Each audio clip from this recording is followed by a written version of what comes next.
Slurp-de-diddly-doo, my G's. Hope you've all had a fantastic weekend. Today's Monday and we're going to jump straight into the tutorials.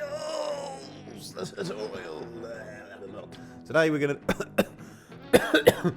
going to do some intro stuff. I've got 3 things I want to cover today. One is a compositional technique or mindset. I hate the word mindset. Manifest, mindset, think things into existence. Shut up. Sorry. We're going to manifest and change our mindsets today to create better intros. Right, so we're going to have 3. There's no other word for it, is there? Damn it. All right. I'm going to talk about a concept that applies to the frequency selections of sounds. I'm going to create a vital pad, and I'm also going to... Let me check my notes. What else am I going to do? Was that it? A pad, in vital. We're going to make 3 sounds, basically. Let's get into it. So why don't I give you guys a bit of a preview of what we've got so far. This is after the intros kind of sounds that I've added in today, and then our kind of loop that we've made together is sort of unchanged still, but let's hear the kind of intro that I've got so far.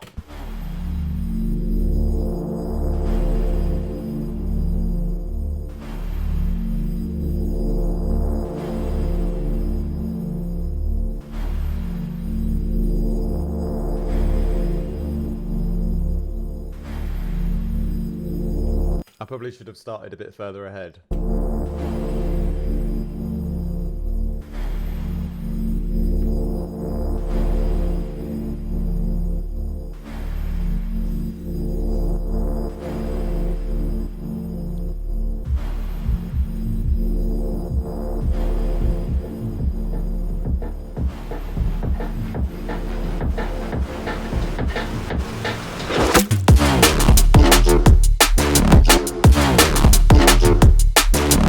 Okay, drop's going to have some more changes done to it. You notice I put this little impact sound in this little part before the drop, and I just noticed it was a little bit too loud actually, but it's I went for an arrow.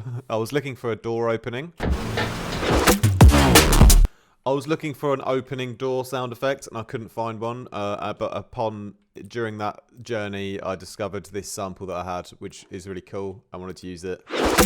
Like an arrow being stuck in some wood or something, so I created like a little reverse riser here to like introduce it,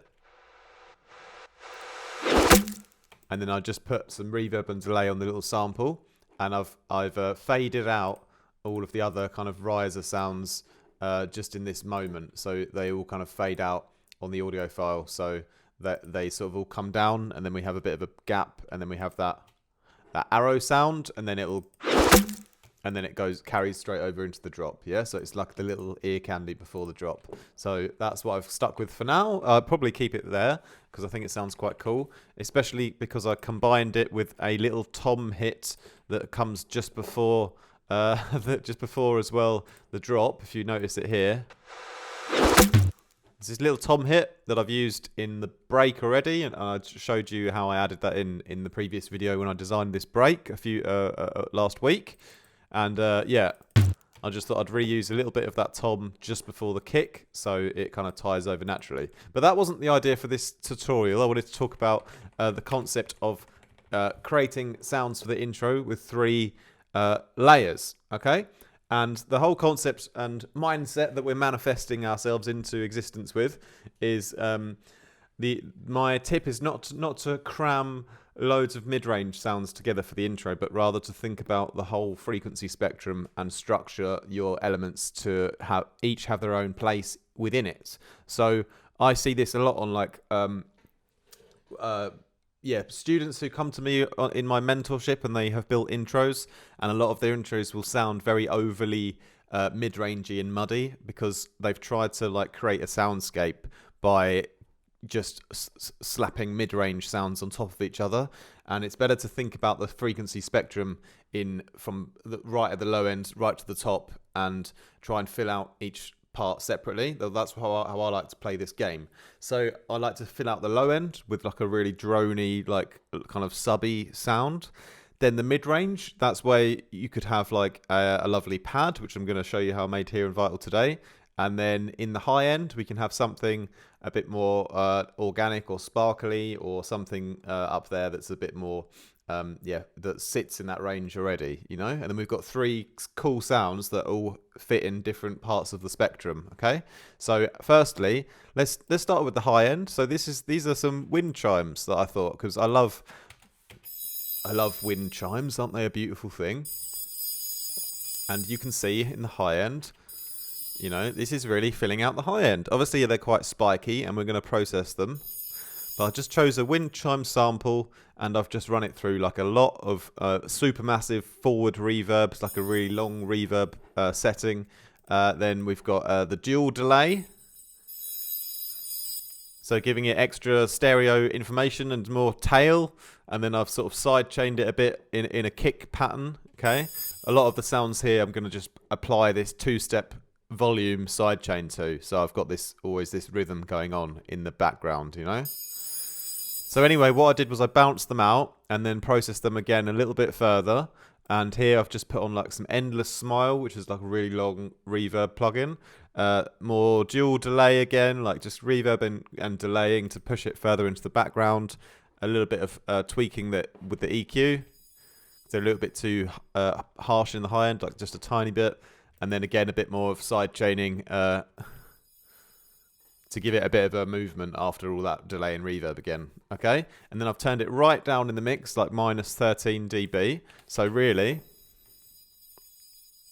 super, super low in the background. But importantly, we've filled out a bit of that high end for the intro in a very natural and organic way, using a sound which by nature sits in that frequency area anyway. Okay, so that's the high end done. So let's move on to the low end next before we go into Vital and do the pad. And so for the low end, I've created a droney, on purposely lo-fi rumbling speaker sub Hans Zimmer cinematic pillow. Okay, that's the technical term. Sounds like this bit weird, bit movie, bit rumbly. It's got movement. There's no point in having just a solid sine wave with no movement, because that would tire the ears. So you can see in the waveform how the stereo image kind of moves around a bit, and it's like a bit all over the place with the volumes. Okay, there's a little bit of side chaining going on as well. Again, it's not side chaining directly from the kick. I'm doing volume side chaining where I'm just placing where the kick 2-step pattern would be and just dipping out some volume for that, you know, to get a bit of more movement in. But the sound was created in Vital very simply. I'm going to leave you a free preset today as well on Vital of the pad, but this one I don't think it's very necessary to drop it as a preset, because you can do it really, really easily. You just get 2 sine waves and you detune them from each other. Okay, and you can do it at different speeds.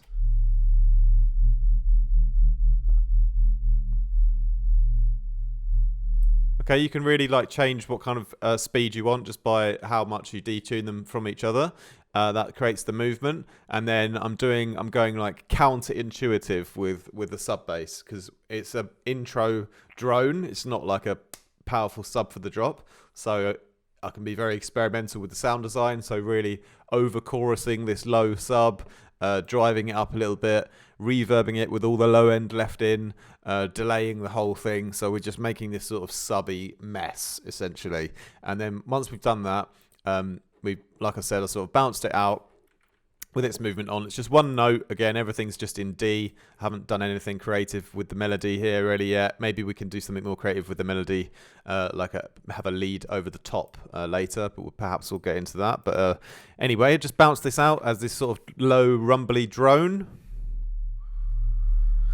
Yeah, the important part, it's got all that movement in, and then the key thing is that we turn it down as well. It's not a super mega sub, and even in the Vital patch, I turned it down here already to minus 11, so it's like a low volume kind of drone, you know, although it's in that low area, it's low volume for the intro. And same here on the channel, I've turned it down a bit. So we've got the drone and the wind chimes. So we've got a beautiful bit of low end filled out. with a sound that is, that is the nature of the low drone. That's where it sits. It wouldn't make sense to have a low drone up here, would it? And the same thing with the wind chimes. That's where they naturally sit, up in the high end. So we've chosen 2 sounds which will fill out those parts of the spectrum. And now we've got all this mid-range to fill out with a lead kind of sound or pad or an ARP or whatever. But I've created this ARP, which I've called the Evolve Pad. Sorry, not an ARP, a pad. Because it evolves over time and it increases in its side chaining. So it's going to get a bit more, movement as it goes on. And it's going to filter out some of the low end. So we're going to sort of high pass it towards the end. And also, it will have this distortion that comes on to give it a bit more like lo-fi aggression right at the end. Okay, but it starts off like this. And again, it's just one note, but it's a chord. The pad is a chord, just one chord played on repeat. Okay, and it sort of will open up over time. The low end will come out, like I said. Start to sidechain a bit more as we get closer to the drop. And then it'll have this kind of gritty distortion coming in just towards the end.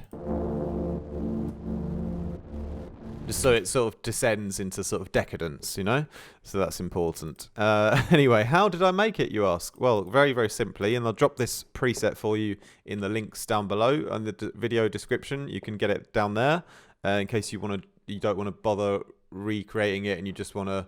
I've just lost it here. It's called the Saw of the Red Sea.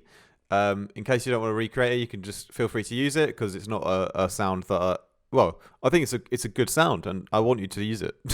But it's like a sound that you can apply in any kind of track, really.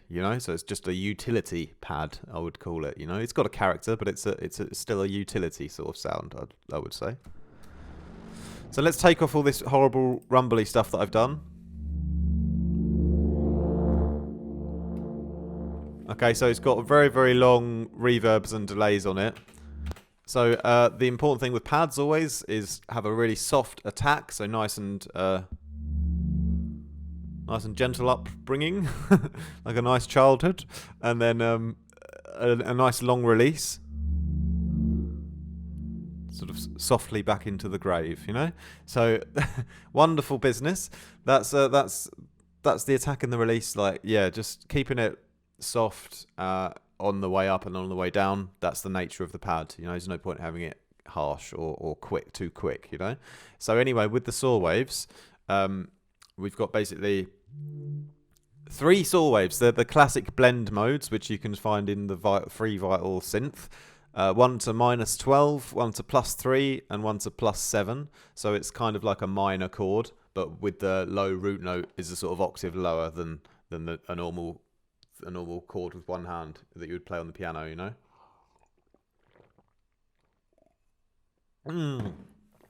Yeah, and then we got a bit of noise as well. This is the direction. It's like an airy sort of white noise thing that I created a long time ago for a free download, a sample pack of like noises that you can use in Vital or something like that. But the really, it's not too much to the sound, to be honest. But there's a few cool things that I did, which was apply some movement, okay, with a sine wave here, and there's a bit of movement in the low part of the pad coming from the unison detuning of just the first oscillator. So it's really the low one, which is interesting. So the low part of the saw wave has like a lot of stereo and detuning, but the higher parts are more sort of mono. Okay, so you imagine like a sort of wider bottom with a more mono, higher frequencies. Anyway, it's quite interesting. But what I did for the pitching of these is I put the LFO sine wave onto the fine tuning of the higher ones here, and they'll detune from each other. So this one will go down a little bit, and this one will go up a little bit. So they sort of split apart from each other and create this detuned like tension. So there's a little bit of tension built in here by this technique. Okay, so that's just providing a bit of pitch tension, and the timbre of the saws is also important to give a bit of movement to. So that's why I've also applied on all of them. I've applied some wavetable movement here, so you can see that the blend, the saw wave kind of bends a little bit on the LFO, and they're all bending at a slight different interval, so they're all a little bit different. Yeah, with our noise added in, next thing I go on to do is filter it, because obviously a pad is still quite soft, and I'm really just trying to get that mid-range. I don't mind so much about not having high end in, because we've got the wind chimes up there, and we're nice to give them a bit of space. And the whole intro doesn't need like loads of brightness, because it's still meant to be an intro at the end of the day. It's not meant to be full on for the ears, you know? So bit of a sort of low pass, and I've not gone 100% with the low pass. I've just mixed it in, so we're just high shelving the highs in a sense, and giving some movement there to everything except for the first oscillator, which is the low one. And then similarly on filter 2, we've got another bit of shaping going on. The phaser negative filter here is being applied at a small amount of mix. From everything from filter 1 is going into it, and we're adding in oscillator 1, 2. And this is just for a bit of low mid-range realism and movement. It's not doing a lot here, this one. It's mixed down pretty low. It's one of those ones where I added it on and thought I'll just leave it on. Probably didn't make a massive difference, but you know, I can't get everything perfect. Here we add in some reverb next then, and obviously a nice a little bit of chorus here. Not too much there, because it was getting a bit overwhelming. And then here we really settle down with a softer overall pad by just filtering the whole thing with a low pass again. We've created a lot of that mid-range with all the different pitches, and we've got quite a lot of content going on. So within this whole mid-range area, you've got a lot of you can hear the whole chord in there still, even if we've taken out some of the high end, you know. So then just finishing it off with a bit of extra stereo delay. And I think I've boosted the highs a little bit. We've taken most of them out anyway, but it's sort of like a final tweak, I suppose. Did I have these plugins on? Yes, I think just a tiny bit of distortion to sort of tie it all together, and a bit of saturation and a bit of the compressor at a few percent to give it like a tiny little bit of high-end push. And then that's the sound design for the pad. And so that filter sort of opens up nice and slowly on the LFO here again. We only have this one sine wave LFO, and like you can see, it's really, really slow, you know. But with all that clicking and weird stuff going on, you know, I'm muting that because I've already bounced it out here. So what I did do, like I mentioned, is I had a sidechain effect on it, and I've automated that to come up towards the end here. You can see the level will come up from almost 0 to up to about 90%. So it really sidechain a lot towards the end. And then also I've done a bit of a filter, an EQ filter movement. So essentially what happens with this one is, if I can just actually access that, there's a low cut which will come up as well. So this filter will take out some low end towards the drop, the classic technique in drum and bass that we always use. Giving the drop a bit more impact by taking out some of the low end in the sounds before the drop. So you've got a bit of a contrast. And then a ruiner plugin, which I love to give this gritty distortion layer to the sound. And again, that's just mixed in with the blend mode here. So that's sort of the dry wet. So I've mixed that from 0 to hero pretty much in the automation again. And I don't like to keep automation on. I kind of hate it a lot because it doesn't always work properly and it just messes my project up sometimes. So I just bounced out the whole sound when I was done with it. And hey presto, we've got the whole pad in audio with all of its automation on, which is great. And especially at the end, there's a massive long tail where the sort of distortion goes nuts and the reverb's still on and it just all descends into chaos over the drop. And again, that's perfect to have in audio because I can just cut that right off directly on the drop and fade it out. And we've got our beautiful pad with our wind chime and the drone. That's all the three sounds together played at once today, like this here. Filling out the spectrum in such a way that is creatively and compositionally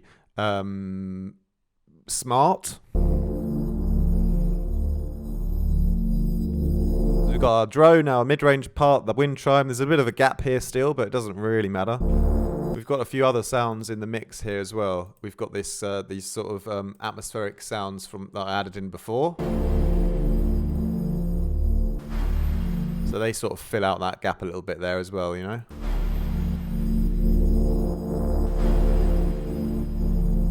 And then, you know, you when you look at those wind chime spikes, you know, they look very aggressive and horrible, and they would be if they were really up high, but they're very low in volume, so it doesn't really matter that they're like, you know, spiky because it's a low volume. If they were really high up, then it would be horrible for the ears. But the low volume is fine for that kind of sound. And then this is also important. Then obviously we're adding in the rest of the parts, the break and everything comes in towards the drop. And then as we get here, you know, we've really got nice full spectrum part to the intro right at the end.